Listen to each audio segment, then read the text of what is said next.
सर्व मराठी बांधवांना माझी कळकळीची विनंती आहे. हीच वेळ आहे लढण्याची, जशास तसे उत्तर देण्याची. या व्हिडिओमध्ये ठाकरे सरकारच्या काळात राज्यामध्ये घडलेल्या रक्तरंजित खेळांचा आणि घोटाळ्यांचा तपशीलवार आराखडा मांडलेला आहे.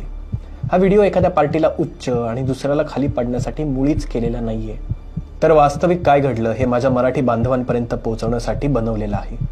त्यामुळे आपल्या महाराष्ट्राच्या भविष्यासाठी प्रत्येक मराठी माणसांनी हा व्हिडिओ शेवटपर्यंत बघितला पाहिजे आणि ठामपणे म्हटलं पाहिजे, आता बास, आम्ही जागे आहोत. जय महाराष्ट्र मित्रांनो. इलेक्शन चालू आहेत आणि सगळेच नेते तुम्हाला भविष्याची स्वप्न दाखवण्यासाठी आपापल्या पद्धतीने प्रचार करत आहेत. त्यांचे ते प्रयत्न करू देत, पण आपण एक सुजाण नागरिक म्हणून आपल्या परीने सर्वांच्या कारकिर्दीवर थोडा रिसर्च करावा असं मला वाटलं. त्यामुळे सुरुवातीपासून सुरू करूयात. ऑक्टोबर 2019 विधानसभेच्या निवडणुका झाल्या. महाराष्ट्राच्या नागरिकांनी मोठ्या विश्वासाने भारतीय जनता पक्ष आणि शिवसेना युतीला निवडून दिलं. त्याच क्षणी मतदारांचा विश्वासघात झाला. तर नेमकं काय झालं? शिवसेनेने आपला प्राकृतिक मित्र भाजप सोबत युती मोडली आणि पवारांच्या राष्ट्रवादी सोबत जाऊन सत्तेत बसले. शॉक? महाराष्ट्राच्या जनतेसाठी हा शॉक होता. पण प्रत्येक जण हेच विचारू लागला की हिंदू हृदय सम्राट बाळासाहेब ठाकरे जे म्हणायचे त्या वचनाचं काय झालं? मैं मेरी शिवसेना की कांग्रेस नहीं होना दूंगा, नाही, कभी नहीं. पण त्यालाही आता उशीरच झाला होता, कारण शिवसेनेने अशा पक्षाशी युती केली ज्यांचे विचार अगदीच त्यांच्यापेक्षा वेगळे होते, विरुद्ध होते, आणि त्यांच्या कारस्थानांची यादी तर संपत नाही.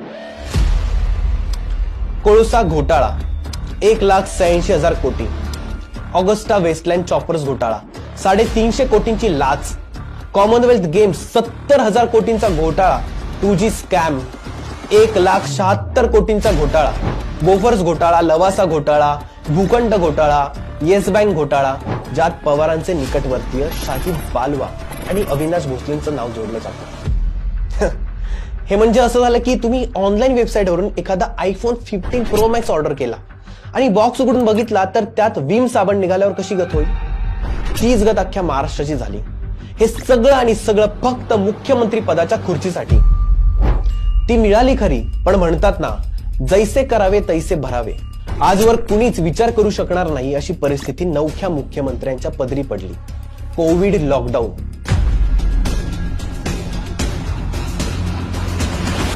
खरं तर ही संधी सोनं करण्याची होती, स्वतःला सिद्ध करण्याची होती, पण यांच्या मनात सत्तेचा खेळ सुरू होता आणि त्यात हे विकासाचा प्लॅन आखायलाच विसरले बहुधा. परिणाम, सगळी कामं ठप्प.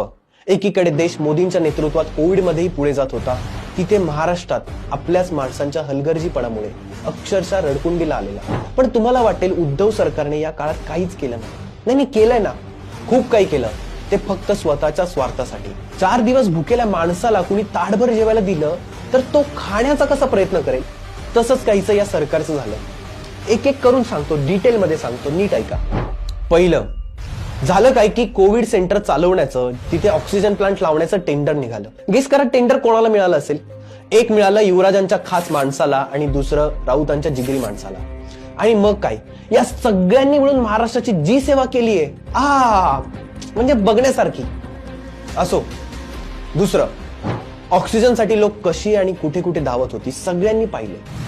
अशा काळात ऑक्सिजन प्लांट उभारण्याचं काम यांनी रस्ते बनवणाऱ्या कंपनीच्या नावाखाली बोरिवलीत कपड्याचं दुकान चालवत असलेल्या रोमिल छेडाला दिलं. म्हणजे सामान्य माणसाचा जीवच याच्या हातात दिला. आणि यांनी काय केलं तर गंजलेले ऑक्सिजन प्लांट लावले. परिणाम, रुग्णांना ब्लॅक फंगसची लागण, काहींचे डोळेही गेले. हे ऑक्सिजन प्लांट उभारायला 138 कोटी रुपये रोमिलला दिले गेले, ज्यातले 38 कोटी रुपये ऑक्सिजन प्लांटला लागले. मग उरलेल्या 100 कोटी रुपयांचं काय झालं? तिसरं, संजय राऊतांच्या जवळच्या माणसाला म्हणजे सुजित पाटकरला कोविड सेंटर चालवण्याचं कॉन्ट्रॅक्ट मिळालं. त्याने ज्या लाईफलाईन हॉस्पिटॅलिटी सर्व्हिसेस कंपनीच्या नावावर हे कॉन्ट्रॅक्ट मिळवलं, ती कंपनी पुणे महानगरपालिकेने ब्लॅकलिस्ट केलेली कंपनी होती. यांनी तर कहरच केला. यांनी काय केलं, एक काल्पनिक विश्व उभं केलं, ज्यात काल्पनिक पेशंट होते, काल्पनिक डॉक्टर होते आणि त्यांना दिली गेलेली औषधही काल्पनिक होती. बरं, हे सगळं काल्पनिक असलं तरी त्यासाठी महानगरपालिकेकडून घेतलेले पैसे मात्र खरेखुरे होते. चौथं, आदित्य ठाकरेंच्या जवळच्या माणसाला मायलॉन कंपनीला बीएमसीने 40,000 रेमडेसिवीर इंजेक्शन प्रत्येकी 650 रुपयात पुरवण्याचं कंत्राट दिलं. 40,000पैकी 31,000 इंजेक्शन पुरवल्यानंतर उरलेली 9,000 इंजेक्शन पुरवायच्या अगोदरच या मायलॉन कंपनीला 2 लाख रेमडेसिवीर साठी पुन्हा प्रत्येकी 1,568 रुपये दराने कंत्राट दिलं. म्हणजे एका इंजेक्शन मागे 918 रुपयांचा फरक. हिशोब लावला तर 2 लाख गुणिले 918 बरोबर 18,36,00,000 रुपयांचा घोटाळा. म्हणजे एकीकडे लोक श्वास मोजत होते आणि दुसरीकडे हे नोटा कंटेनर भरायचा आहे ना. 5. कोविडच्या काळात हातावर पोट असणारी गरीब कामगार मंडळी कामधंदा नसल्याने जसं शक्य होईल तसं परतीचा प्रवास करायला लागली. तर या मजुरांसाठी सरकारने मोठ्या काळजीने खिचडी देण्याची व्यवस्था केली. पण पात्र नसलेल्या कंपनीला कंत्राट मिळालं आणि या सर्वांनी मिळून गरीब भुकेल्या जीवांच्या तोंडचा घास पळवला. 300 ग्रॅमच्या जागी 100 ग्रॅम खिचडीच प्रत्येकापर्यंत पोहोचली आणि उरलेल्या खिचडीच्या नोटा बनून यांच्या कंटेनरमध्ये गेल्या. 6.5 कोटी रुपये या खिचडी कंत्राटातून यांनी खाल्ले. 6. अहो खिचडी काय घेऊन बसलात, यांनी तर मढ्याच्या टाळूवरचं लोणी सुद्धा मोठ्या चवीने खाल्लं. आपल्या जवळची कित्येक माणसं कोविडमध्ये दगावली आणि हीच परिस्थिती सर्वत्र होती. या सगळ्या भयान परिस्थितीत प्रत्येकी 2,000 रुपये किमतीच्या बॉडी बॅग्स 6,800 रुपये किमतीने बीएमसीला देण्यात आल्या. आणि हे कॉन्ट्रॅक्ट कोणी साईन केलं तर उबाठा गटाच्या नेत्या महापौर किशोरी पेडणेकर यांनी. हीच यांची रक्तरंजित कारकीर्द. यांच्या हातात सत्ता होती तेव्हा यांनी महाराष्ट्रासोबत जे केलं ते देव करो पुन्हा होऊ नये.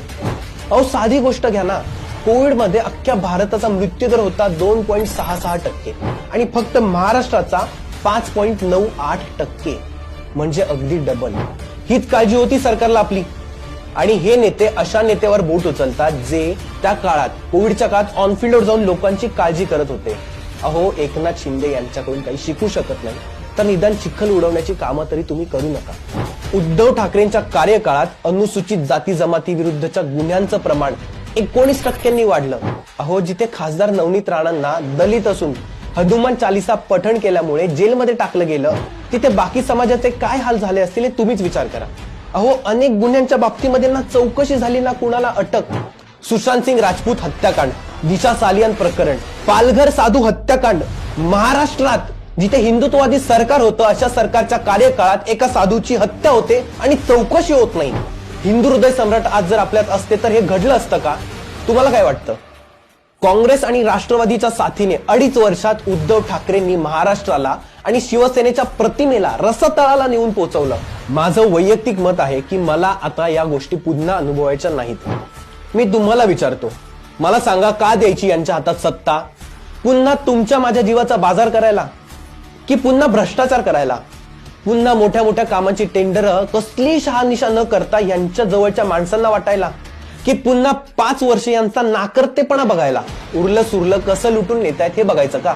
आता तुम्हीच सांगा, अशा लोकांना वोट द्यायचं की ह्यांना नाकारून सरळ सांगायचं # आम्ही जागे आहोत.